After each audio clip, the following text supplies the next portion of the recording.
네, 2020년 국제무예학술 세미나 마지막 세션, 세 번째 세션 시작하도록 하겠습니다.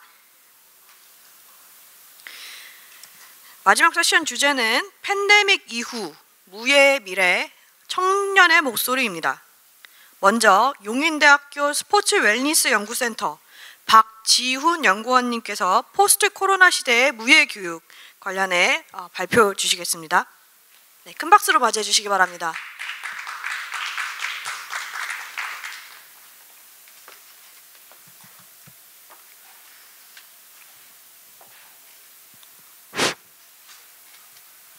네, 안녕하십니까. 방금 소개받은 용인대학교의 박지훈입니다. 저는 초등학교 시절부터 이제 실업팀까지 검도 선수 생활을 쭉 하다가 그 이후로 이제 학문의 길로 접어들어서 지금까지 이제 오다 보니까 무예라는 단어보다는 사실 저는 체육이라든지 아니면 그 도장 이런 쪽에 더 친숙합니다. 그래가지고 저는 이제 선수 시절 경험이랑 그 다음에 지금 학교 현장에서 그리고 현재 이제 도장에서의 이제 관점으로 포스트 코로나 시대에 이제 무예 교육이 어떻게 변화해야 될지 한번 얘기를 다 같이 공유해 보고자 합니다. 모두 알다시피 코로나 바이러스가 이제 작년 12월부터 우한에서 확산이 되기 시작하면서 확산 방지를 위해서 국경이 폐쇄되고 올림픽 등 주요 메가 이벤트는 모두 취소되거나 연기되었습니다. 프리미어 리그를 비롯해서 농구라든지 큰 대회조차도 전부 다 연기되었다가 지금에서 이제 무관중으로 시작이 되고 있는 실정입니다. 한국에서도 사회적 거리두기를 이제 시행을 하게 되었는데요. 실내 체육 시설은 고위험 시설로 분류되어서 이제 운영 중단이 처음에는 권고되었다가 추후 이제 두 차례 이제 집행이 되면서 운영을 할 수 없게 되는 사태까지 오게 되었습니다. 그러다 보니까 스포츠 이제 서비스업, 시설업, 용품업 그리고 체력 단련장이나 체육 도장 등의 이제 매출들이 감소하고 존폐 위기를 이제 맞이하게 되었습니다. 여기까지 이제 오는 상황에서 보면은 무예 도장의 희생이 있었고, 그다음에 무예 교육의 이제 문제점을 이제 한번 짚어봐야 되고, 추후에 이제 우리가 어떻게 해야 될지에 대해서 이제 얘기를 해보고자 합니다. 지금 보시는 그래프는 저기 텍사스 의사협회에서 이제 코로나에 대해서 고위험으로 분류되는 행동들을 이제 리스크 팩터를 이제 발표한 사진입니다. 잘 보이시지 않을 건데요. 밑에 있는 제 하이 리스크 쪽에 보면 체육관에서 운동하는 거, 도장에서 운동하는 게 이제 가장 고위험이라고 되어 있고, 중간쯤에 보시는 게 이제 수영장. 이쪽이 이제 수영장 정도가 되겠고, 중간쯤에 가시면은 이제 사람들이 북적거리는 번화가에서 거닐거나 쇼핑하기가 이제 보통 위험군 정도, 그러니까 약간 중저 위험군에 이제 속하게 됩니다. 그보다 이제 더 밑에 쪽에 있는 것을 보시면 캠핑 가기, 골프 혹은 테니스라든지 이런 것들은 저위험군으로 분류가 되어 있습니다.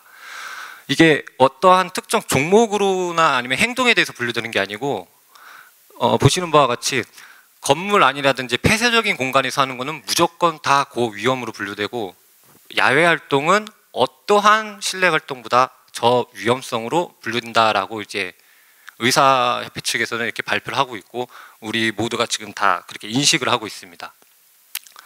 그러다 보니까 이제 모든 사람들이 이런 얘기를 이제 합니다. 모든 야외 활동은 실내 그 어떤 활동보다 감염 위험이 낮기 때문에 실내에서 운동을 하는 건 물론 안 되는 거고, 가서도 안 되는 거고, 그거는 이제 코로나를 방지하는 거에 대한 이제 반대 행동이다. 그런 사람들은 이제 욕을 먹는다든지 아니면은 이제 사람들한테 비판을 받게 되는 거죠.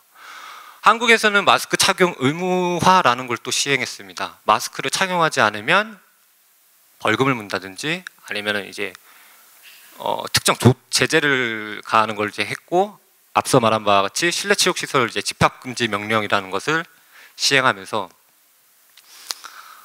지금 세계에서도 한국에 대한 코로나 대응은 매우 잘하고 있고 모범적인 사례라고 할 정도로 우리는 지금 우수하게 하고 있습니다. 그러니까 코로나에 대한 이제 공포가 점점 줄어들고 있는 상황인데, 물론 뭐 국내 사정일 뿐이겠지만 이러한 마스크 착용 의무 아니면 그러니까 국민들의 행동 제재 혹은 뭐 동선 추적을 한다라든지 이런 것들에 대해서 어떻게 보면 개인적 침해라고 우려가 될 정도로 강경한 대책을 하면서 한국이 가장 모범 사례로 이렇게 꼽혔습니다. 근데 여기서 이제 제가 정말 다시 한번 생각을 해보고 가야 되는 게, 아까 그 실내 체육 집합시설, 뭐 체육 활동은 실내에서 하기 때문에 이 코로나 이런 거는 위험성이 높기 때문에 뭐 당연한 조치다라고 사람들이 보통 인식을 하고 있는데, 다수를 위한 소수의 희생이 과연 정당한 것인가 라는 생각을 좀 해보게 되었습니다. 참여자 간의 신체 접촉이 많은 스포츠 활동의 중단 조치가 당연하다라는 거는 제 주위 사람들한테 물어봐도 뭐 누구나 다 동의하는 의견입니다. 저도 물론 동의를 하는, 일정 부분 동의를 하고 있습니다. 근데 이게 조금만 다른 관점에서 우리가 본다 그러면 도대체 누구의 기준에서 당연한 것인가? 달리고 있는 기차가 있는데, 이게 이제 트롤리 딜레마라고 하는 것이거든요. 다수가 죽을 수 있다고 해서 여기 있는 소수 한 명을 떨어뜨려서, 자진해서 자신이 가는 게 아니고 누군가 밀어서 떨어뜨려서 이 한 명을 희생시켜서 다수를 살려야 된다 그러면 과연 이게 옳은 것인가? 그러니까 우리 영화나 드라마에서 보면은 극단적인 상황일 때 자신을 희생하거나 아니면 누가 이렇게 영웅처럼 해서 딱 희생해서 다수를 살리게 되면 우리는 감동적이고 뭔가 마음에 뜨거운 게 있는데, 악당이 누구 한 명을 자기의 이득을 취하기 위해서 혹은 자기들이 살기 위해서 악당의 무고한 아무런 의미 없는 사람을 희생시킨다 그러면 우리는 화가 나거나 아니면 저거는 안 된다라고 생각을 하는 것이죠. 여기 혹시 뭐 의사분들은 없으시죠? 혹시나 제가 오해하실까봐 얘기하는 건데, 이게 굉장히 어떻게 보면 무섭습니다. 그러다 보니까 우리는 너를 위해서 일을 할 테니, 이게 그러니까 무섭게 얘기하는 겁니다. 너는 우리를 위해서 집에 있어라.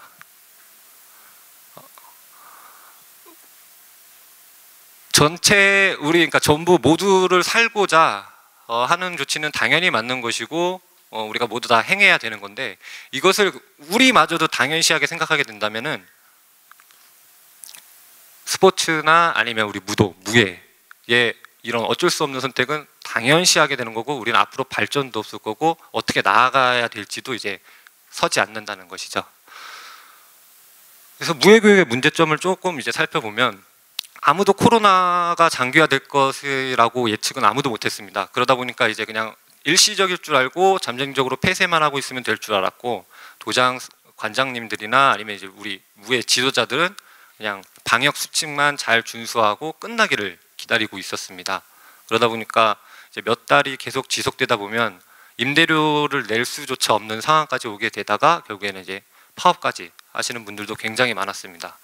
사례를 조금 찾다 보니까 이런 경우도 있었습니다. 그 정부에서 그 운영 중단을 이제 권고하였을 때, 그러니까 그 집합금지 명령을 하기 전에 그 수칙을 이제 잘 이행을 한다 그래가지고 2달에서 4달 정도까지 이제 관원들도 안 받고 방역도 열심히 하고 해서 이제 임대료도 못 내고 있는 상황까지 왔는데, 정부에서 이제 공무원분들이 와서 방역 수칙 잘 이행하셨으니까 이거 받으세요 하고서 50만 원을 줬다고 합니다. 그러니까 국민청원에도 17,000명 이상이 이제 서명할 정도로 일을 못하게 했으면 좀 대책 방안을 마련해 달라라는 사례가 이제 막 들끓고 있었었죠. 그리고 나서 이제 휴관 이후에 수련생 관리가 미흡한 문제점이 또 드러났습니다. 사실 이거는 뭐 앞선 얘기랑 또 맥락이 이어지는 건데, 우리는 이제 체육 활동이라든지 무예라든지 이런 도장에서 하는 교육은 크게 중요하게 생각하지 않습니다. 그냥 위험하니까 안 해도 돼, 너네는 그냥 안 하면 그만이야 라는 인식이 우리는 또 있기 때문에, 앞서 그 세션 2에서도 발표를 하셨는데, 한국에서는 올림픽 종목이라든지 큰 종목이 아니면은 사실 관심도 받지 않고 국민들은 뭐 생각도 하지 않습니다. 그런 상황에 지금 나라에서도 고위험 시설로 체육관 안에서는 그 사건이 체육관 안에서는 위험하니까 하지 말아라라는 인식이 이미 박혀버린 상황에서는 추후로도 이제 수련생들이 다시 돌아오지 않게 되는 거죠. 뭐 비대면 교육 콘텐츠 부족도 지금 뭐 우리가 당장 만들어질 수 없기 때문에 이렇게 됐고, 또 무에서는 이제 전통만을 중시하는 폐쇄적 인식이 이제 가장 강하다 보니까 점점 힘들어질 수밖에 없었습니다. 자, 반면으로 성공한 스포츠 다른 쪽을 보면은 홈 트레이닝은 이제 인기를 받으면서 사업이 오히려 확장되었습니다. 캠핑이라든지 아니면 우리 바벨 아령, 그다음에 그 트레이닝복 같은 사업은 점점 지금 주가를 달리고 있는데, 특히 캠핑 같은 경우에는 텐트가 140만 원 이상 고가의 텐트도 3천만 원에 팔리는 상황이 생겼고 엄청난 수혜를 지금 입고 있다고 합니다.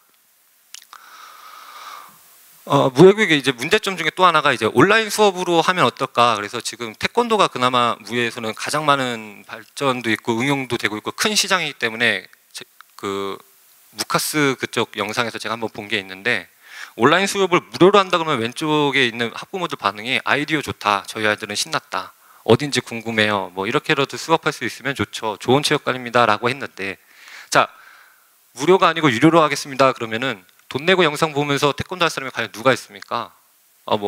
그저 웃지요, 말도 안 됩니다 라고 하는데, 가장 심각한 얘기는 태권도 온라인은 처음 들어요. 안 해도 그만 아닌가요? 뭐 학년 올라갈수록 제일 빨리 건드는 게 태권도인데, 저도 딸을 키우고 있는데요. 코로나 이것 때문에 저희도 이제 문화센터 이런 거 체육 활동을 안 보냅니다. 그 아파트 주민들 엄마들이 전부 다. 우리 와이프도 이제 위험하다고 안 보냈는데, 카페, 커피숍, 키즈 카페, 놀이동산, 아이 데리고 갈 수 있는 곳은 어디든지 갑니다. 물론 실내인데도 불구하고. 그러니까 그만큼 지금 우리 인식 자체가 조금 여태까지 너무 안일하지 않았나. 그래서 뉴노멀 시대라고 이제 많이들 얘기를 하는데, 온라인 대회가 많이 활성화되었습니다. 그래서 사이클링 대회 같은 경우에는 실제 선수들이 집에서 이렇게 에르고미터를 타고 가상으로 대회를 치르기도 했고, 마드리드 오픈 테니스 대회에서는 물론 이것도 직접 선수들이 조이스틱을 잡고 테니스 경기를 치렀습니다.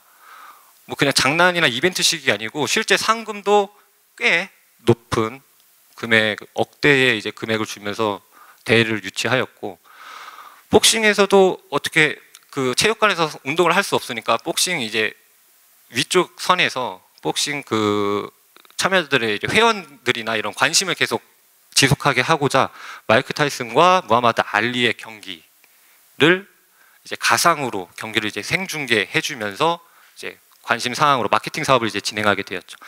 태권도도 온라인 품새 대회라든지 이런 거는 지금 현실적으로도 가능하기 때문에, 겨루기 대회는 물론 불가능하지만 품새 대회도 치러지고 있고, 지금 여기 요 사진 같은 경우에는 이제 실제 선수들이 겨루기 대회를 하고 있는 건데요. 철권 태권도, 제가 정확한 명칭은 모르겠지만 선수들이 이제 경기해가지고 싸우게 되면 게임처럼 위에 에너지 바가 이렇게 달게 됩니다.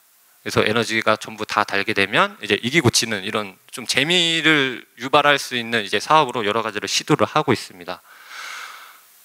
근데 이러한 모든 것들은 IT 과학 기술이나 뭐 이런 것들을 지금 코로나 이런 문제 때문에 많이 부각되고 있는데, 사실 뉴노멀이라고 하는 단어는 이게 노멀이 되면은 안 됩니다. 이게 저희는 지금 이게 빨리 끝나기를 기대해야 되고, 이게 끝나고 나서의 모습을 이제 생각을 해야 되기 때문에, 지금 당장 이런 거는 코로나 시대 이후에 우리가 그러니까 코로나 사태에 따라서 목숨 연장을 하고 있는 어떻게 연명 수단일 뿐이지 이것으로 계속 지속을 돼서는 안 된다고 생각을 합니다. 그래서 지금 포스트 코로나 시대라고 해서, 저는 이제 코로나가 아예 끝나고 종식되고 나서에 그럼 우리는 어떻게 변할 것인가에 대해서 조금 얘기를 해보고자 합니다. 세상은 진짜 변했습니다. 지금 유튜브로 뭐 수십억에 창출을 한다라는 생각을 한 적도 없었는데, 지금은 너도 나도 다 유튜브 스타고 방송을 할 수 있는 시대가 되었고, 뭐 변화무쌍하고 그러니까 개인 혼자서도 여러 가지를 할 수 있는 시대가 되었습니다. 그래서 무예가 그동안 너무 전통적인 거에만 이제 우리가 좀 폐쇄적인 모습으로, 우리는 전통을 중시하고 뭐 새로운 교육 콘텐츠라든지 아니면 새로운 다른 응용된 무예 동작을 뭐 만든다든지 이런 게 전혀 관심사항이 없었는데, 이제부터는 진짜 하나부터 열까지 그동안 시도하지 않았던 것을 모두 다 시도를 해봐야 되지 않겠나라는 생각을 합니다. 그러기 위해서는 우리 이제 무예의 특성, 그리고 다른 종목과의 공통점, 전부 다 살펴보면서 어떠한 가능성이 있을지를 보고 좀 더 이제 소통하면서 다 같이 좀 연구를 해봐야 되지 않나라는 생각을 합니다. 그래서 포스트 코로나 시대에서 결론적으로 앞에 두 가지는 지금 당장부터 나중에 종식된 이후에 우리의 미래 방향까지 갈 수 있는 문제입니다. 그래서 일단 미니멀 교육 활성화라든지 아까 세션 1에서 이제 김지영 교수님 발표하셨는데 동작, 학생들의 뭐 훈련 시 동작 같은 거는 충분히 영상으로도 할 수 있고 관원들한테도 따로 해줄 수 있는 거거든요. 그러면은 그런 교육 같은 것도 이제 컨텐츠를 개발해서 소규모 활동 내에서 할 수 있는 것들도 조금 이제부터는 개발을 슬슬 해 나가야 된다라고 생각을 하고, 지금 온라인 교육도 사실 무예 현장에서는 당장 거의 시도하는 걸음마 수준이지 지금 불가능한, 아니, 잘 되고 있는 경우가 거의 없습니다. 그래서 이런 것도 지금 당장부터 시작을 해야 된다라고 생각을 합니다. 그다음에 이제 정보를 주고받을 수 있는 공동 커뮤니티가 이제 창설돼야 된다고 생각을 합니다. 지금 오늘 이 자리 같은 것도 저는 굉장히 좋다라고 생각하는 게, 이런 의견을 듣고 다른 종목을 어떻게 했는지 보고 할 수 있는 이런 의견이 서로 통합돼야지 더 큰 방향으로 나갈 수 있다라고 생각을 하기 때문에 앞으로 이런 공동 커뮤니티는 계속 창설되고 확대되어야 될 것입니다. 그리고 마지막으로 이제 무예인의 유연한 마음가짐이 가장 중요합니다. 너무 그 폐쇄적인 그런 생각 말고 하다못해 우리는 그 지금 무예의 모든 활동이라든지 동작은 뉴스포츠라든지 학교 체육에서 이제 흔히들 사회체육으로 접할 수 있는 그런 여러 가지 응용 분야들이 많은데, 저희는 너무 전통만 중요시하고 좀 다르게 한다라는 사람은 이단 취급한다든지 아니면 뭐 다른 뭐 유파는 무시한다든지 이런 식으로 너무 우리 것만 갖고 살지 않았나. 그래서 앞으로 우리가 다양하게 변할 수 있는데 전통은 전통대로 지키되 어떻게 변할 수 있는지를 한 번 더 생각하면서 우리 포스트 코로나 시대를 이제 맞이하는 마음가짐으로 준비해야 되지 않을까 생각합니다. 정리해서 말씀드리면 포스트 코로나 시대에서는 지금까지의 이제 지금까지 무예교육과는 전혀 다를 것입니다. 이게 좋은 의미에서든 나쁜 의미에서든 혹은 어떻게 변화하든지 간에 지금 코로나가 우리에게 미친 영향은 앞으로 수년 혹은 수십 년간 계속 지속될 것입니다. 그래서 우리가 이제부터 시도하지 않았던 것을 시도해야 되고 다 같이 새로운 변화를 하는데 두려움 없이 한번 맞서야 된다고 생각을 합니다. 네, 이상으로 발표를 마치겠습니다. 감사합니다.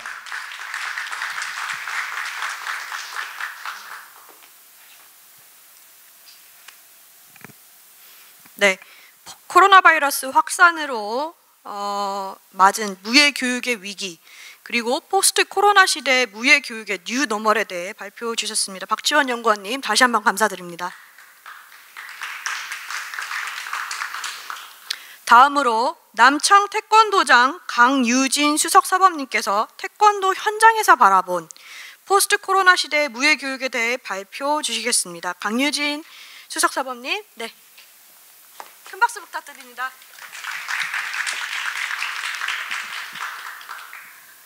네, 안녕하세요. 마지막 세션에서 두 번째 발표를 맡게 된 강유진입니다.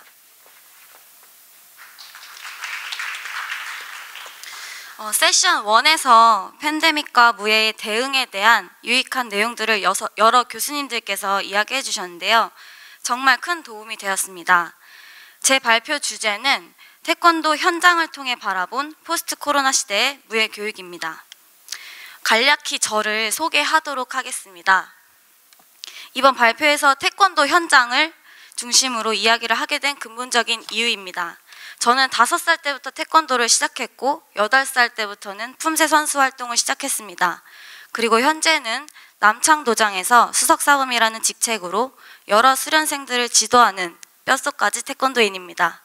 그리고 현재 서울대학교에서 나영희 교수님의 지도 편달을 받고 있습니다. 다시 한번 이 자리를 빌어서 국제무예학술 세미나에서 발표를 할 수 있게 된 점 영광으로 생각하고 감사드립니다. 목차입니다. 지금 이 발표를 하게 된 배경, 그리고 팬데믹 이후 달라진 우리 사회의 모습과 여러 무예 중에서도 태권도 현장의 목소리를 살펴보고, 그렇다면 우리는 어떻게 포스트 코로나 시대에서 무예 교육을 해 나가야 할 것인가 하는 고민을 해보고자 합니다. 서론입니다. 이미 그 제가 성함을 지금 너무 긴장을 해서 까먹었는데요. 앞서 교수님께서 코로나에 대해서 이미 설명을 해주신 바가 있습니다. 올 한 해 전 세계를 강타한 코로나 바이러스 하면 떠오르는 단어들이 있죠. 이미 발표해서 여러 번 들으셨기 때문에 설명은 하지 않고 넘어가도 될 것 같습니다. 그리고 작년 12월 중국 우한을 시작으로 전 세계에 쓰나미처럼 퍼져나간 코로나 바이러스. 중국과 가장 밀접한 거리에 있는 우리나라는 1월에 첫 확진자가 발생하면서 빠른 속도로 퍼져나가기 시작합니다. 결국 정부에서는 코로나 대응 방침을 1단계에서 3단계에 가까운 2.5단계까지 시행하게 됩니다. 이러한 상황에서 사회적 거리두기는 일상화되었습니다. 당연했던 우리의 일상이 모두 예상을 벗어났죠. 초중고등학교 개학과 대학교 개강이 모두 연기되었고 여러 사람이 모이는 종교시설, 유흥시설, 그리고 일부 실내 체육시설은 운영 중단을 권고받기까지 했습니다. 이러한 팬데믹 상황에서 각종 유명 브랜드들은 사회적 거리두기를 실천하자는 의미에서 로고를 수정하기도 했습니다. 사회적 거리두기와 갑작스러운 변화 속에서 우리 사회는 어떻게 달라졌을까요? 우선 어두운 면들을 먼저 살펴보겠습니다. 왼쪽에서 보시는 것과 같이 지난 2월부터 9월까지 우리나라의 전국 폐업률은 급격하게 늘어났습니다. 빅데이터 분석 기업인 던험비에서 세계 20개국 8,000명 소비자를 대상으로 코로나가 그들의 구매 태도와 행동에 미친 영향을 조사한 바 있는데요. 특히 우리나라 소비자들이 개인 재정이 악화되었다고 느끼는 경향이 높았고 그렇기 때문에 오프라인 쇼핑은 줄고 그나마 온라인 서비스를 이용하는 것으로 나타났습니다. 이렇게 소비 심리가 위축되면 사람들은 아주 기본적인 의식주 이외의 부수적인 분야들에 대한 지출부터 절약하게 되죠. 현대인의 당연한 삶의 일부분이었던 취미, 여가활동 등이 여기에 포함될 것입니다. 저도 한 달에 한 번은 영화관에 갔었는데 지금은 몇 달째 가지 않고 있고요. 불필요한 지출을 아끼려다 보니까 미용실을 안 가게 돼서 머리가 이렇게 많이 자랐습니다. 또한 온라인상의 언택트 방식에 대해서 젊은 사람들은 빠르게 적응하고 있는 반면 아날로그 세대에게는 이러한 방식이 너무 낯설게 느껴질 뿐입니다. 쉬운 예로 요즘 식당이나 실내 어느 시설을 이용하더라도 쉽게 QR코드를 찍고 들어가면 되는데 이 방식을 불편해하거나 잘 모르시는 어르신들은 수기로 출입 명부를 작성합니다. 이처럼 팬데믹은 우리 사회의 경제적 양극화로 인한 사회적 불평등을 심화시켰고 소비에 대한 우려와 소극적인 태도를 확산시켰습니다. 하지만 팬데믹에 의해서 기회가 생기기도 하죠. 우선 온라인 플랫폼을 활용해서 다양한 활동이 가능하기 때문에 이는 우리의 시간과 공간을 절약하는 새로운 기회를 보여주고 있다고 할 수 있습니다. 또한 건강관리 관련 자료들을 분석하는 핏빗에서 코로나 발병 이후 세계 각 도시 사람들의 도보 이동량의 변화에 대해 조사한 것인데요. 연구 결과 코로나가 전 세계로 확산된 3월부터 급격하게 움직임의 양이 줄어든 것을 보실 수 있습니다. 사회적 거리두기는 곧 집에서 보내는 시간이 많아짐을 의미하고 재택 활동을 계속하다 보면 운동량이 당연히 줄어들게 되겠죠. 오죽하면 확진자가 아닌 확진자라는 신조어가 생길 정도로 코로나로 인해 사람들의 건강이 더욱 안 좋은 방향으로 가고 있는 상황에서 다행히도 건강에 민감한 현대인들은 운동의 중요성과 신체 활동의 필요성을 재인식하게 되었습니다. 즉, 언택트 플랫폼의 무한한 활용 가능성을 통해서 시공간 제약을 넘어서는 업무를 할 수 있다는 기회가 생겼고 확진자, 준비 등의 신조어가 생길 정도로 많은 현대인들이 건강과 운동의 중요성에 대해서 인식하고 있다는 점이 스포츠 그리고 무예인들에게 기회가 될 수 있다고 볼 수 있습니다. 세상이 이렇게 혼란한 속에서 변화를 맞이하고 때로는 충돌하면서 적응해가는 사이에 태권도 현장은 어떤 현실적인 문제에 직면해 있을까요? 태권도 현장의 모습을 두 가지 입장에서 살펴보았습니다. 공급자의 입장, 그리고 수요자의 입장에서 그들의 목소리를 들어보고자 했습니다. 대체로 공급자들은 고난을 겪고 있습니다. 도장 내 확진자가 발생하면 그 도장은 곧바로 영업을 일시 중단해야 하고, 인근 지역에서 확진자가 발생하더라도 학부모들이 아이들을 보내기 꺼려합니다. 이는 태권도 관장들의 생계에 직격탄을 날립니다. 이미 뉴스에서 들으셨을 텐데 제 주변에도 많은 관장님, 사범님들이 택배 일용직으로 생계를 유지하고 있습니다. 그분들 중 밴드나 유튜브와 같은 SNS를 활용해서 수련생들의 온라인 수업을 시도한 분들도 있지만 학부모들의 반응이 그렇게 긍정적이지만은 않은 상황입니다. 올림픽 경기가 연기된 이후 모든 각종 스포츠 경기들도 취소되거나 무기한으로 연기되었습니다. 태권도도 마찬가지입니다. 이렇게 되면 태권도 경기단체나 산업 분야는 할 일이 없어집니다. 한편 모든 대학이 마찬가지겠지만 특히 실기 수업이 중요한 부분을 차지하고 있는 태권도학과 수업이 비대면으로 이루어지면서 교수님들과 강사진들 모두 온라인 수업을 준비하느라 고생을 하고 있습니다. 그리고 모든 경기가 거의 취소됨으로써 대학 입시를 준비하거나 국가대표를 꿈꾸고 있는 선수들을 지도하고 있는 코치, 감독들의 역할이 위축되고 있습니다. 역으로 수요자 입장도 안타깝기는 마찬가지입니다. 우선 모두가 다 어려운 시기이다 보니 태권도장 수련비를 아껴야만 하는 그런 가정도 있습니다. 그리고 일부 학부모님들의 경우에는 온라인 도장에 대해서 낯설다 보니까 그렇게 긍정적으로 생각하지 않습니다. 오른쪽 위에 보시면 제가 직접적으로 가르치고 있는, 올해 대학 입시를 준비하고 있는 학생의 어머님에게서 받은 톡을 제가 캡처한 건데요. 모두들 예측할 수 없는 상황에 대해서 불안해할 뿐이죠. 더하여 준비가 미흡한 온라인 수업을 듣는 대학생들 입장에서 비싼 등록금을 내면서 이렇게 수업을 들어야 하는가 하는 비판의 목소리도 끊이지 않고 있습니다. 그렇다면 팬데믹으로 변화하고 있는 우리 사회의 모습들과 앞서 살펴본 태권도 현장의 실질적인 문제들을 복합적으로 살펴보면 과연 포스트 코로나 시대의 무예교육이 어떠한 방향으로 나아가면 좋을지 고민해 볼 수 있지 않을까 하는 생각을 하게 되었습니다. 우선 사회 전반의 모습과 태권도 현장의 문제점들을 정리해 봤는데요.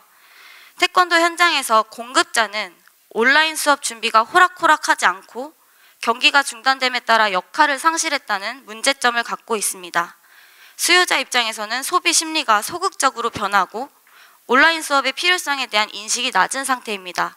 더불어 우리 사회 전반의 모습에서도 소극적인 소비 심리와 디지털 취약계층이 나타나고 있었습니다.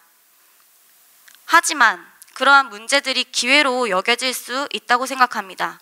언택트 시대는 곧 온라인 플랫폼을 활용한 시공간의 무한한 가능성을 예고했고, 또한 건강과 운동의 중요성에 대해 현대인들이 잘 인식을 하게 되었다는 점입니다. 이러한 기회를 잘 활용한다면 충분히 긍정적인 미래를 그려볼 수 있지 않을까 생각합니다. 따라서 위기를 기회로 활용하자는 것이 제 소견입니다. 소극적 소비 심리는 온라인 플랫폼을 활용해서 무예교육을 진행했을 때 절약할 수 있는 시간, 공간적 비용을 생각해서 수련비를 절감하는 대신 더 많은 수요자를 확보할 수 있을 것입니다. 그리고 운동과 무예 수련을 온라인으로 굳이 해야 하는가 하는 부정적인 인식은 우리 무예인들이, 그리고 무예 수련을 통해 심신이 건강해질 수 있음을 잘 알려야 하는 부분이라고 생각합니다. 온라인 수업에 대한 지도자들의 취약한 모습은 디지털 매체를 잘 활용할 수 있도록 스스로 노력해야 하는 부분이고, 한편으로 누구나 쉽게 접할 수 있도록 접근성이 쉬운 매체를 활용해서 온라인 수업을 개설할 필요가 있을 것입니다. 또한 대회 개최가 어려운 시기에서 온라인 경기를 통해 할 수 있는 최대한의 가능성을 활용해야 한다고 생각합니다. 결론입니다. 이미 실제로 일부 태권도 현장은 빠르게 코로나 상황에 대응하고 있습니다. 유튜브를 활용한 다양한 영상 매체를 제작하고 줌과 같은 프로그램으로 실시간 온라인 세미나나 교육을 진행하고 있습니다. 또한 온라인 대회를 열어서 태권도 선수들의 사기가 떨어지지 않게 노력하고 있고, 실예로 세계연맹에서 5월에 덴마크에서 개최하려고 했던 세계 품새 선수권 대회를 다음 주부터 온라인으로 열게 되었는데요. 국가대표로 선발된 저도 이렇게 세계대회가 취소되나 했었는데 온라인으로나마 대회에 출전하게 되어 기쁩니다. 태권도 현장에서의 문제점들을 파악하고 이를 다시 기회의 발판으로 삼는 것이야말로 아무도 예측할 수 없는 코로나 시대에서 필요한 자세라고 생각합니다. 특히 무한한 기회의 장이 될 언택트 플랫폼을 활용한 교육 방법을 개발해야 할 것이고, 그리고 우리 지도자들이 솔선수범해서 평소에 올바른 행실과 건강한 모습을 보여준다면 전국민적 차원에서 다시금 스포츠 그리고 무예의 수련이 인간의 정신과 신체 건강에 중요한 역할을 할 수 있다고 인식할 수 있지 않을까 기대해 봅니다. 마지막으로 이렇게 힘든 시기에도 포기하지 않고 열심히 뛰고 생각하고 연구하고 노력하는 지도자 분들도 계십니다. 그들이 그냥 잘 되는 것은 없습니다. 코로나 시기임에도 불구하고 100명, 200명 관원들을 잘 케어하고 관리하며 교육하는 지도자들이 얼만큼의 노력을 하고 있는지 잘 살펴봐야 합니다.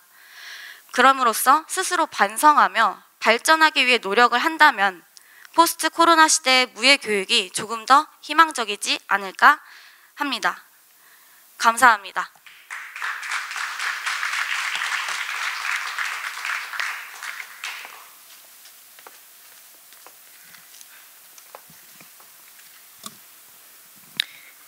네, 무예 산업계를 공급자와 수요자 입장으로 나눠서 위기와 기회를 분석해 주시고 이에 따른 대응 방안 등을 제안해 주신 강유진 수석사부님 다시 한번 감사드립니다.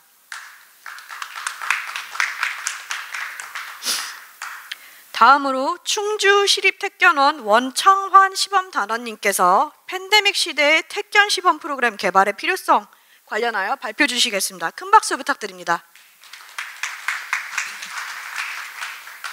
환입니다. 우선 오랜 시간 동안 경청해 주신 여러분과 오랜 연구와 발표 끝에 이렇게 적지 않은 시간 동안 많은 활발한 연구가 이루어지면서 우리 팬데믹 시대에도 우리 무예의 미래가 어둡지 않다는 부분을 발견할 수 있었습니다. 이전 세션 2에서 상크로이스 교수님께서 알려주신 단전 호흡을 이용한 기합 소리로 가볍게 호흡과 주변을 환기시키고 시작을 해도 괜찮을까요? 제가 기합 소리를 시작하면 따라해 주시면 감사하겠습니다. 이크 이크 이크. 어이쿠, 감사합니다. 예, 저는 팬데믹 시대의 교육적 가치를 갖고 있는 택견의 시범 프로그램의 개발 필요성에 대해서 연구를 한번 해보았습니다. 먼저 역사적, 문화적 가치를 한번 짚고 넘어가 보도록 하고요. 무예 시범, 특히나 택견 시범이 택견의 교육에서 어떤 역할을 해왔는지, 그리고 시대별 택견 시범의 변화의 양상을 한번 살펴보기로 하고요. 그 다음에 앞서 발표해 주신 우리 강유진 사모님과 같이 태어나 보니 태권도가 기다리고 있었던 이런 특별한 사항도 있지만, 저 같은 경우는 이제 처음에 택견을 접하게 된 것이 시범을 통해서 접하게 되었습니다. 그래서 이 무예 시범이 어린이들과 청소년, 그리고 무예를 처음 시작하게 되는 사람들에게 어떤 영향을 갖고 있는지에 대해서 한번 살펴보고, 마지막으로 택견이 팬데믹 시대 상황에서 택견 시범 현장의 어려움과 현재의 상태, 그리고 앞으로 무예 교육 차원에서의 택견 시범 프로그램의 개발의 필요성에 대해서 한번 짚어보도록 하겠습니다.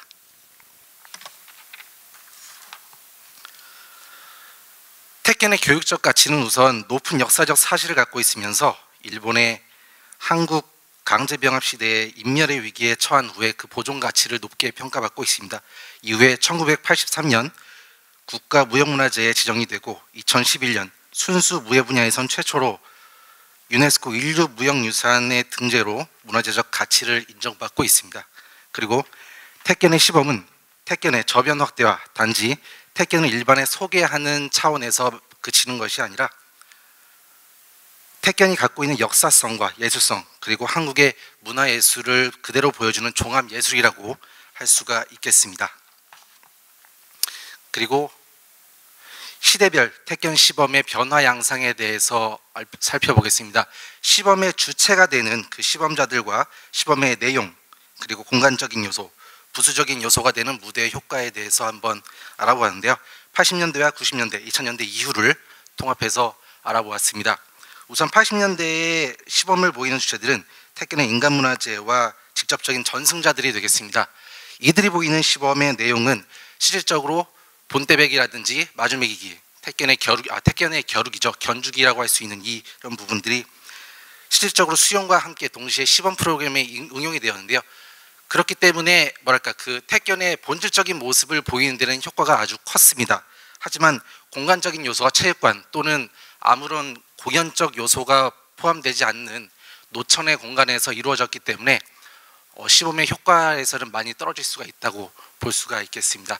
그리고 90년대로 넘어와서는 시범의 주체를 비상임 시범단이라고 표현했는데 이 이유는 다른 모든 태권도를 비롯한 타 무술에도 똑같이 적용이 되었겠지만 공연 행사가 있을 때에 순간적으로 한 달이라든지 두 달 이전에 모여서 급하게 연습을 해서 공연 프로그램을 준비해서 시범을 보이곤 했습니다. 그리고 공연의 내용에서는 약간의 그 연출의 가미가 필요하게 되면서 연출자가 포함이 돼서 무대에서 선보이게 되었고요. 2000년대 이후로 넘어와서는 그에 더해서 뮤지컬적인 형태로 그 스토리를 부여를 하면서 연출적 요소가 더욱더 가미됐다고 할 수가 있겠습니다. 그 이후에 설비를 갖추게 되는 무대로 시범의 공간이 이동을 하게 되고 그에 따라서 시각적 효과인 조명과 음향적 효과가 포함이 되면서 그 시범의 효과가 극대화됐다고는 볼 수 있지만 80년대의 실제적인 수련 체계를 시범을 보였던 그 무예의 본질적인 모습보다는 약간 화려함과 집중도에 치우치지 않았던가에 살펴볼 수가 있었습니다.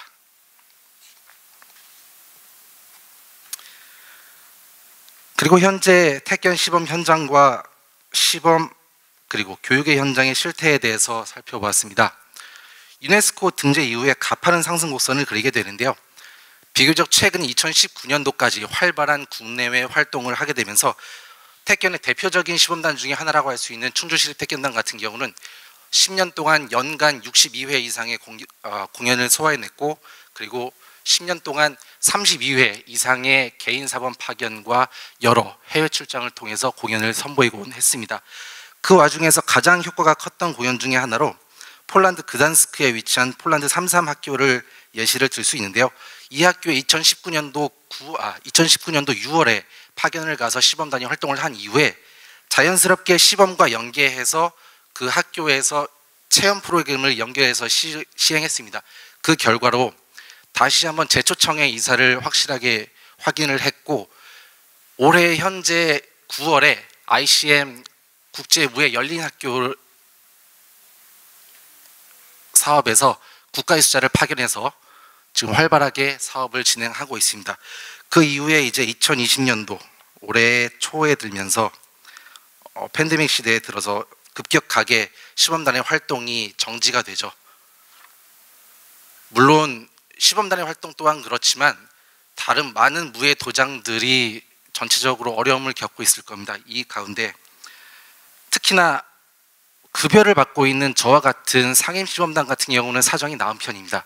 개인 활동이라든지 솔로 활동을 하고 있는 많은 무예 분야가 아닐 수도 있지만은 솔로 활동을 하고 있는 다른 문화예술인들 같은 경우는 직접적인 도움이 주어지지 않으면 생계가 이루어지지 않을 정도의 어려운 현실에 처해 있습니다. 간단한 예를 한번 들어보면은 제가 저희 친구 사무실에 들러서 야 우리 이렇게 어려운데 어떻게 해야 될까 싶은 이야기를 나누기 위해서 저녁 식사를 하는데 식당에는 이용을 하기가 쉽지가 않으니까 친구 사무실에서 딜리버리 음식을 이용해서 이야기를 하는데 그때 배달을 왔던 친구 중에 하나가 저랑 많이 저희 팀과 콜라보를 했던 문화예술인 중에 한 분이었는데 그분이 헬멧과 마스크를 내리더니 아니 사범님 이라고 해서 슬픈 눈빛을 서로 교차했던 기억이 있는데 이런 슬픈 현실이 계속해서 이어지고 있습니다. 현재 상황에서. 그렇다면 현재 상황에 우리 일반인들이 집중하고 있는 주목받는 콘텐츠가 무엇인지에 대해서도 한번 알아보았습니다. 많은 분들이 지금 이미 이 영상을 조회해서 알고 계신 분들이 많을 테지만요. 한국관광공사에서 게재한 Feel the Rhythm of Korea라는 영상이 요즘 굉장히 핫한 조회수를 올리면서 많은 인기를 얻고 있습니다. 이 영상에 등장하는 댄스팀은 뭐 누구나 따라할 수 있는 쉬운 동작이지만 우스꽝스러운 동작으로 자신들의 춤을 열심히 표현하고 있고 BGM을 맡고 있는 이날치라는 밴드에서는 물론 현대적으로 재해석하긴 했지만 판소리를 아주 구수하게 잘 표현하고 있으면서 거기에 사용한 악기는 판소리에 활용되는 고수에 이용되는 북이 아니라 외국의 현대 악기인 베이스 기타를 이용해서 아주 저음으로 그냥 고수가 북을 치듯이 잔잔하게 표현을 해내면서 각자의 역할을 담백하게 표현해내면서 영상이 인기를 끈 것 같습니다. 이 가운데 이런 영상이 인기를 끌고 있는 건데 우리 무예시범 현장에서 어떤 노력을 할 수 있을까에 대해서 한번 반성을 하고 노력을 해야 되지 않을까 생각을 하게 되는데요. 택견 시범 현장에서는 2000년대 시범 양상에서 본 이후에 여러 가지 노력을 해왔습니다. 먼저 AR과 VR을 활용한 시범 공연을 활용한 교육 자료를 제작하고 배포하였으며 그리고 이번 정부 들어서 많이 화제가 되고 있는 공연 연출 요소로 활용이 되고 있는 양방향 소통 공연이 많이 각광을 받고 있습니다. 그래서 옛날 우리 조선시대 때 이용되었던 예택견판이라는 마당 형식의 공연을 활용하면서 관객과 시범자가 같은 눈높이에서 함께 소통을 하면서 때로는 어린아이를 무대 위로 끌어올려서 소통을 하고 대화하고 이런 식의 공연으로서 많은 각광을 받기도 했었습니다. 그리고 동시에 최근 BTS라든지 많은 아이돌들도 활용을 하면서 많은 각광을 받고 있는 AI 기술을 활용한 미디어 아트를 택견에서는 시범적인 요소로 활용을 해서 미디어 아트 페스티벌로서는 전 세계에서 가장 큰 행사인 오스트리아 린츠에서 열리고 있는 아르스 일렉트로니카라는 행사에 참여해서 2차례 공연을 매진시킨 기록을 갖기도 합니다. 이러한 여러 요소와 무대적인 기술들 그리고 택견 시범단의 노력들을 열심히 갈고 닦은 형태를 다시 한번 끄집어내면서 그 바탕으로 한 단계 업그레이드된 질 좋은 시범과 자료를 공급자로서 일반인들에게 그리고 청소년들에게 공급하는 것이 시범단의 임무라고 생각해 볼 수가 있고요.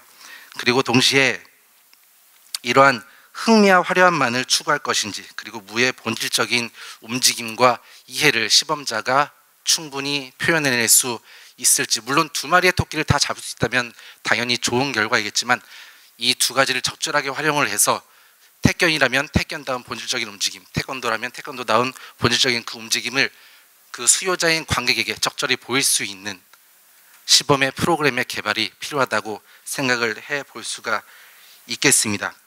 이러한 노력과 여러 현상들이 팬데믹 시대에 맞물려 움직이면서 과연 이 다음 시대에는 우리가 이어나가야 할 시범 프로그램 그리고 교육적 가치를 어떻게 사람들에게 알려야 할지에 대한 부분은 하얀색 한복과 도복을 입고 있는 우리 실무자들과 사범들의 숙제가 아닐까 생각을 해보면서 오늘 마지막 발표 마치도록 하겠습니다. 감사합니다.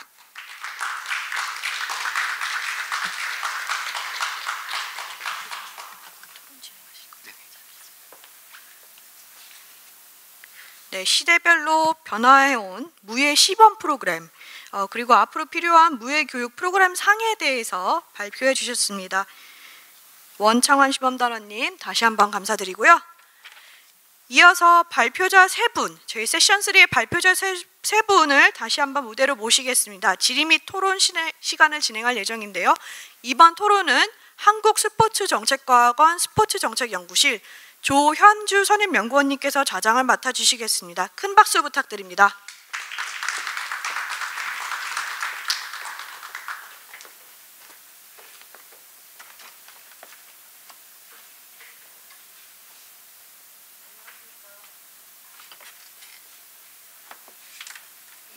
안녕하십니까. 한국스포츠정책과학원의 조현주라고 합니다.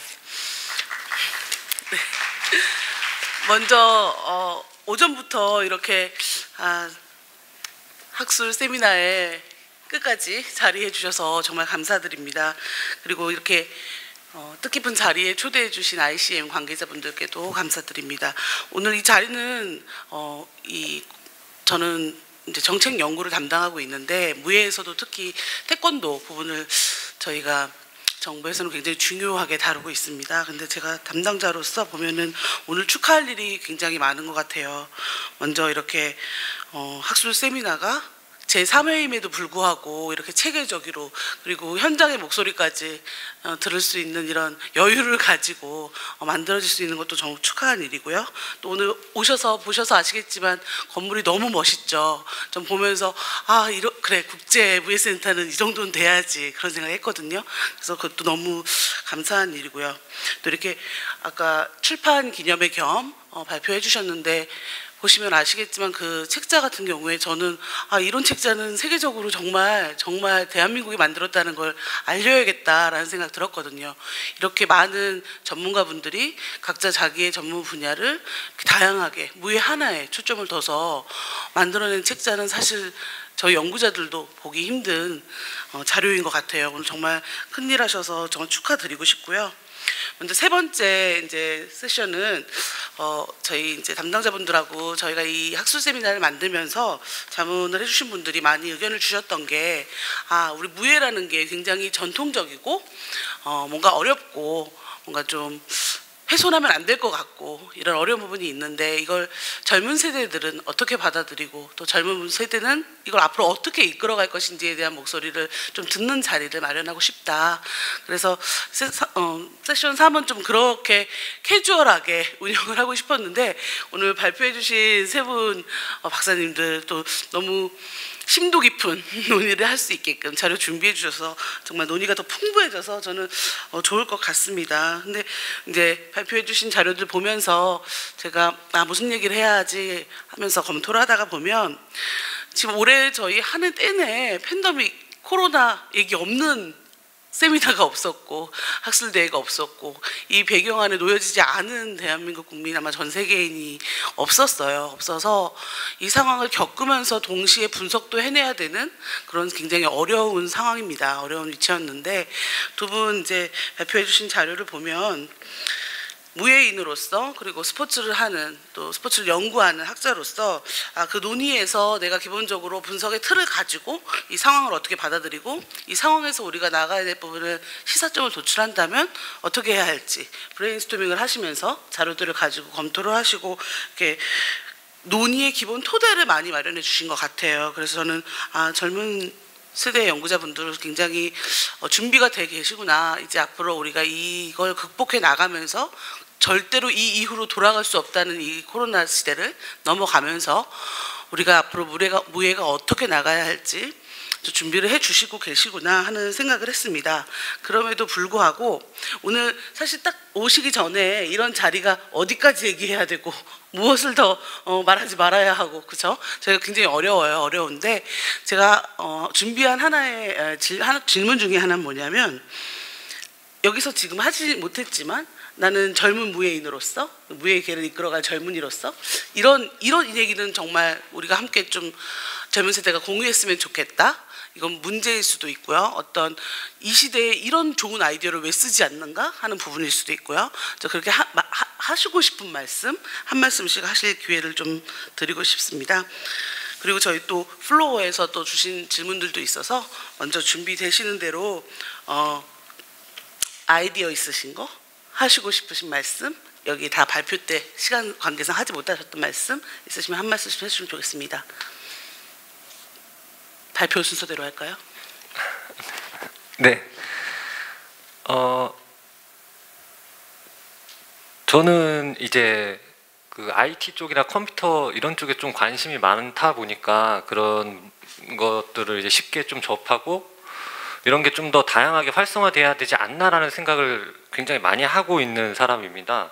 그러다 보니까 아까 그 상크로이스 교수님이 그 전통 우리 무예는 너무 지나친 편견을 갖고 있다. 전통만 너무 중시한다. 뭐 K-팝 등 뭐 이런 걸 해서 접근법을 바꿔야 된다라는 말에 진짜 전적으로 동의를 하고 있거든요. 자, 아까 사실은 이거보다도 더 많은 얘기를 하고 싶었는데 지금 유튜브라든지 아니면은 뭐 밴드라든지 줌이라든지 이런 화상 수업 같은 게 다른 쪽에서는 많이 일어나고 있고 오히려 그 시장이 커지고 있거든요. 모바일 시장이라든지. 근데 저희는 주위만 살짝 돌려봐도 정말 없어요. 정말 없고 저는 이제 검도를 했는데 검도 쪽에서는 거의 전무하다고 볼 수 있고 그나마 제가 봤을 때는 잘하는 쪽이 이제 태권도 쪽에서는 시장이 좀 더 크니까 여러 가지 도전을 하고 있지만 아직까지도 너무 미비하다. 물론 이게 사업이라든지 우리 무예의 확장성을 하려는 그런 발전 단계로 가자는 건 아니고 이거는 정말 이제 도구 우리가 앞으로 어떻게 나가는 그 하나의 도구 수단으로서 이제는 IT랑 미디어 이런 거는 필수적이지 않나라는 생각을 좀 하고 있습니다. 그래서 뭐 지금 젊은 분들 뭐 당연히 해야 되고 당연히 그 위에 계시는 이제 상위 기관이라든지 우리 부처에서도 이런 데에서 좀 더 많은 관심을 가져다 주시고 좀 더 이렇게 지원을 해주면 조금 더 우리 무예 발전에 더 큰 도움이 되지 않나 이런 얘기를 좀 드리고 싶었습니다. 네, 굉장히 좋은 말씀이시고 또 뭔가 이렇게 IT 첨단 테크놀로지는 저희 젊은 세대가 또 좀 강점이 있는 부분이잖아요. 근데 말씀하셨듯이 정말 비대면으로는 할 수 없을 것 같았던 영역, 제가 오기 방금 전에 장애인 체육 관련된 회의를 하고 왔는데 장애인 체육 영역에서도 이제 지금 비대면이 굉장히 활성화돼 있습니다. 진짜 이제는 꼭 대면으로만 가능하다는 건 이제 다 넘어서야 되는 것 같아요. 나만의 기술이기 때문에 화상으로는 전달할 수 없다. 이런 건 이제 사실 넘어서는 시대가 되지 않았나 그런 말씀 해주신 것 같습니다. 강유진 선생님. 저는 이번 발표를 준비하면서 정말 다시금 느낀 게 결국에 이제 무예의 궁극적인 목적은 교육이라고 저는 생각을 합니다. 어떤 종목의 무예더라도 그냥 뭐 기술을 배우고 전부가 아니고 그 무예를 배움으로써 내 사범님을 보면서 그 사람의 모습을 보면서 그 배우는 사람의 인생이 달라질 수 있는 만큼 아주 교육적인 가치가 있다고 생각을 다시 한번 하게 되면서 좀 이번 코로나로 인해서 많은 분들이 도장을 이렇게 그만두시는 분들도 있고 아주 슬픈 일들이 일어나고 있지만 좀 다시 재정비할 수 있는 시간적인 기회가 생긴 게 아닐까 하는 생각이 들었습니다. 특히 저는 태권도 분야만을 좀 바라봤을 때 뭐 지금까지 이루어졌던 태권도장의 교육 운영이 너무 양적으로만 치우치지 않았었을까?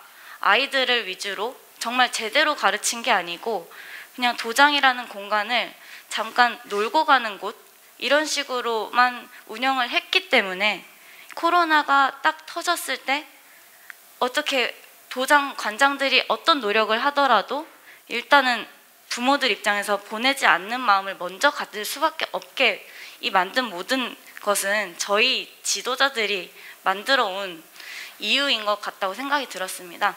그래서 이 시기를 통해서 다시 한번 정말 이 태권도 지도자가 정말 궁극적으로 해야 되는 것이 무엇인가 다시 한번 좀 반성을 하는 기회가 됐으면 하는 생각이 들었고요. 그리고 한편으로는 특히 무예 중에서도 좀 세계적으로 많은 사람들이 하고 있는 것이 태권도다 보니까 종종 외국인들이 종주국이라는 한국의 매력에 매료돼서 한국을 찾아와서 태권도를 배우기도 하거든요. 근데 이 친구들이 여기에 올 수 있는 기회가 갑작스럽게 막히거나 너무 많은 시간과 돈이 소요되기 때문에 그 대신에 온라인으로 더 많은 사람들을 만날 수 있는 기회가 생겼다고 저는 생각이 들었습니다. 그러면 외국인들 입장에서도 한국에 며칠 묵으면서 배울 때 써야 하는 지출과 지내면서 나가야 하는 지출들을 다 아끼면서 온라인상으로도 충분히 자기들이 배우고 싶은 기술들을 좀 배울 수도 있을 거고, 뭐 간혹가다 본인이 정말 존경하는 마스터와 대화를 나눌 수도 있다고 저는 생각이 들어서, 선생님께서 앞서 말씀해 주셨듯이 IT 기술을 기반으로 해서 다양한 기회를 만들 수 있지 않을까 하는 그런 생각을 하게 되었습니다.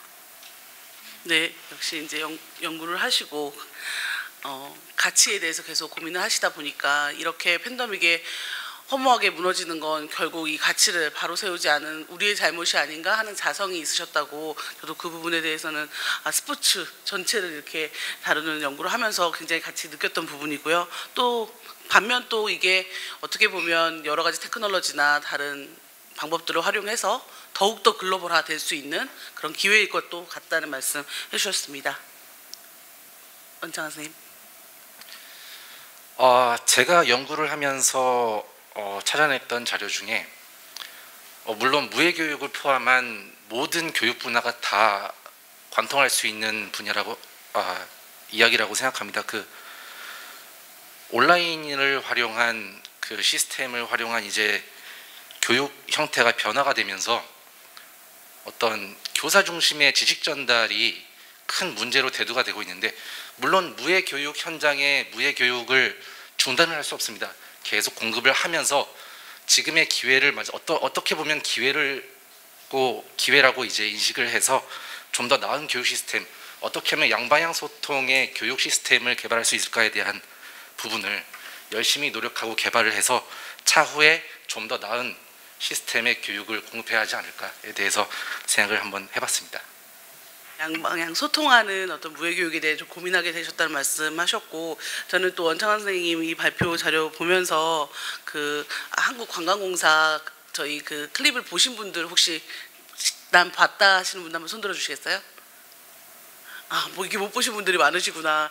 꼭 한번 보세요. 왜냐면 저도 그걸 보면서 한국관광공사라는 그 정부 기관인데, 산하기관인데, 그렇게 홍보 클립을 그렇게 기관이 그렇게 만들기가 너무 쉽지 않아요. 정말 너무나 새로운 아이디어를 반영한 건데, 저 발표문에도 쓰셨지만 정체성을 우리가 강화를 하면 뭔가 쌍콩 교수님도 말씀하셨죠. 뭔가 경기화되고 올림픽화되고 세계화되는 것에서 그 정체성을 잃어버릴 수도 있다. 그 부분에 대해서는 굉장히 조심해야 된다. 너무 전적으로 동의하는 이야기인데요. 정체성을 살리면서도 그게 정말 너무 멋있게 퓨전이 돼서 나타나는 그 모습을 저는 사실 그 클립에서 봤고, 우리 그 사회 전반에 여러 트로트도 그렇지만 성악과 어떤 뮤지컬 이런 장르들이 크로스오버되는 그런 오디션 프로그램들 요즘 많잖아요. 거기서도 저희가 생각하지 않았던 전통 국악 이런 부분들이 그 자체 본연의 것을 가지고 너무 잘 발현되는 걸 보면서 이게 백투더 오리진, 우리 원천으로의 회귀, 그것이 줄 수 있는 또 다른 가치를 볼 수 있는 그런 기회가 아니었나 생각이 들었고, 이 코로나 시대를 그런 정체성을 찾는 그런 기회로 보셨다는 것을 발표를 보고 제가 굉장히 좋은 영감이고 인사이트다 그런 생각했습니다. 그리고 지금 이제 계속 수학을 하시고 연구를 하시고 수련을 하시는 젊은 우리 세대들은 더욱더 그런 부분에 집중을 하면 좀 극복해내고 또 더 나은 미래를 만들 수 있지 않을까, 그런 생각을 발표문을 보면서 제가 스스로 좀 받았고요. 혹시 오늘 플로어에 정말 올해까지 남아 계신 데는 다 이유가 있지 않을까 하는 생각을 합니다. 혹시 나는 오늘 이 질문을 꼭 한번 해보고 싶고 꼭 한번 던져보고 싶다, 논의해보고 싶다 하시는 질문 있으시면 한 분 정도 저희가 받을 수 있을 것 같습니다. 한 분께만. 네, 말씀하시죠. 안녕하십니까. 저는 계명대학교 전주현이라고 합니다. 저는 이번 세션 3를 통해서 많이 뜻깊게 들은 내용이 수요자들의 불만에 대해서 되게 감명 깊게 들었는데, 저는 세 분께 다 질문해 드리고 싶은 게, 실제로 체육관을 하시면서나 아니면 지금 생활을 하시면서 학부모님들께 실제로 이렇게 돈을 내면서까지 화상 강의를 해야 되나라는 혹시 질문을 받으신 적이 있는지 궁금합니다.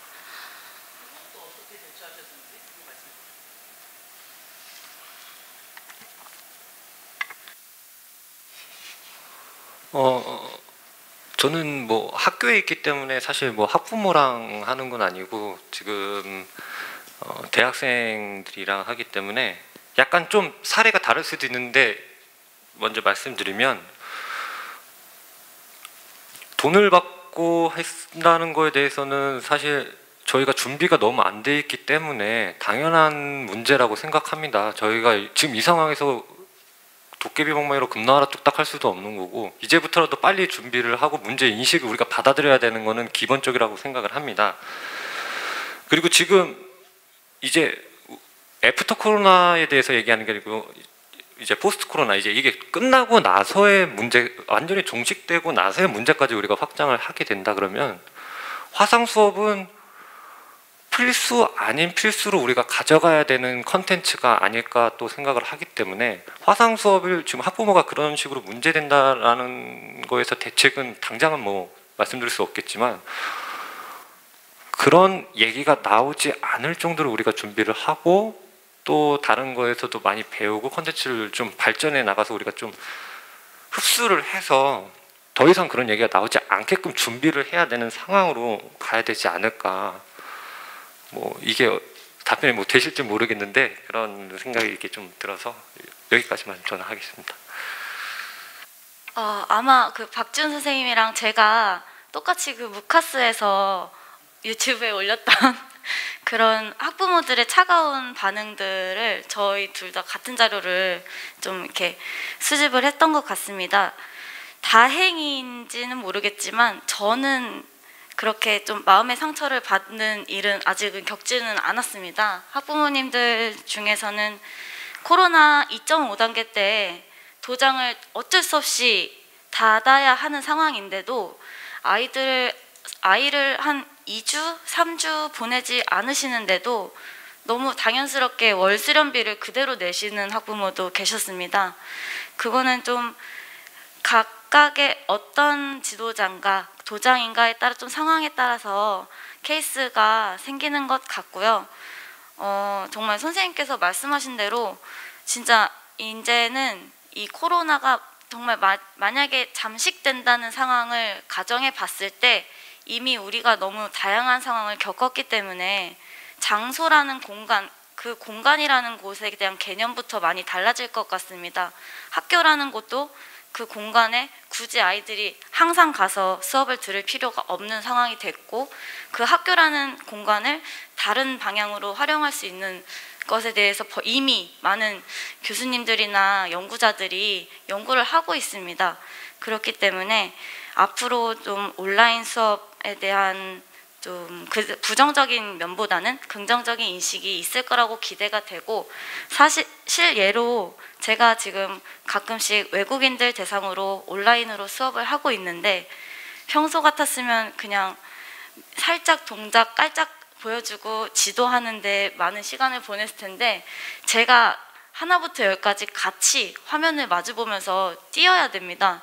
그러다 보니까 정말 다시 한번 반성을 하게 됐고, 그러면서 좀 신나기도 하고, 그래서 특히 우리 무예 그리고 스포츠 쪽의 지도자들, 교육자들은 다시 한번 게을러진 좀 신체를 다시 다져야 되지 않을까, 그런 생각도 하게 됩니다.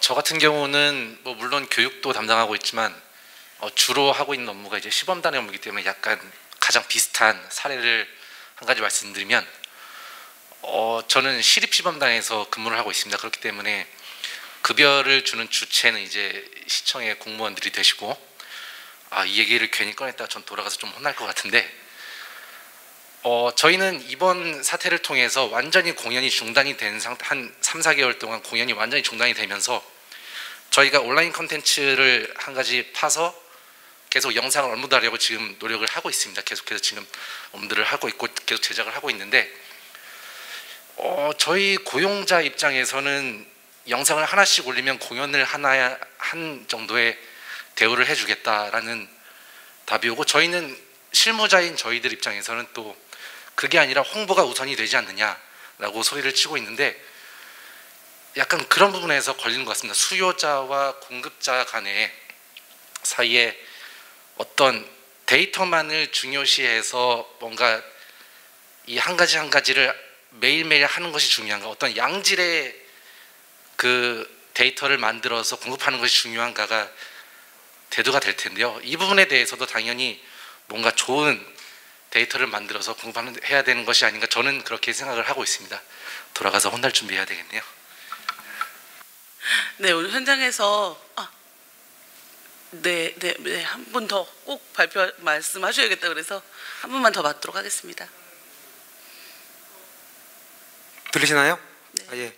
일단 말씀하셨던 우리 충주시 택견단 그 원사범님 말씀에 충분히 공감하고요.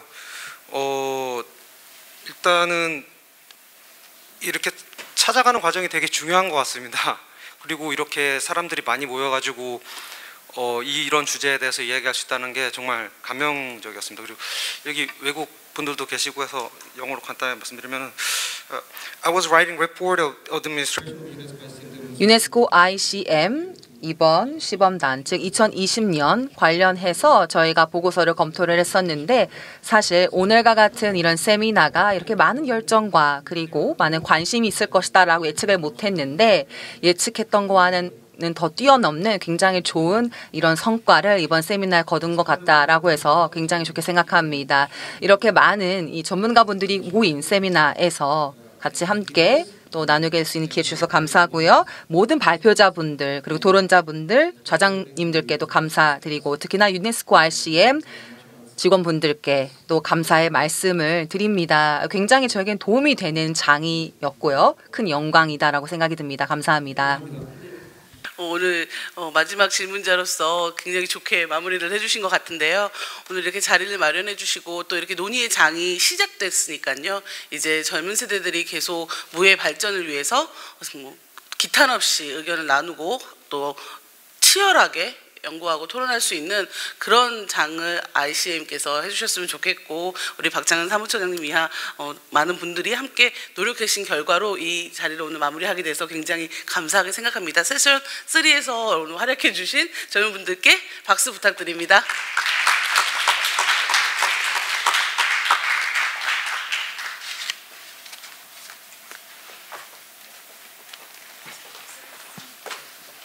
네, 이렇게 저희 마지막 세션 마무리해 주셨는데요. 다시 한번 열정적으로 저희 강연 발표 그리고 토론에 임해 주신 모든 분들께 큰 박수 부탁드립니다. 네, 감사합니다. 코로나 바이러스 팬데믹으로 인한 그 무예계 위기 양상과 이에 따른 사회 변화, 무예 교육, 시범, 산업에 대한 전망 그리고 이에 대한 대응 방안을 논의할 수 있는 장으로서 금일 참석자분들과 유튜브로 영상을 시청해 주시는 모든 분들께서 저희 2020 국제무예 학술 세미나에 대해 좋은 기억 가지고 돌아가실 수 있으시면 좋겠습니다. 이번 세미나를 계기로 포스트 코로나 시대를 철저히 대비해서 저희 위기를 기회로 바꿀 수 있길 기원해 봅니다. 나가시기 전에 잠시 시간 내주셔서 저희 책상 위에 놓여 있는 설문조사를 작성해 주시길 부탁드리고요. 자리에 두고 가시면 저희가 나중에 수거하도록 하겠습니다. 참석해 주신 모든 분들께 다시 한번 진심으로 감사드리며 이상으로 유네스코 국제무예센터 2020년 국제무예 학술 세미나를 모두 마치겠습니다. 감사합니다.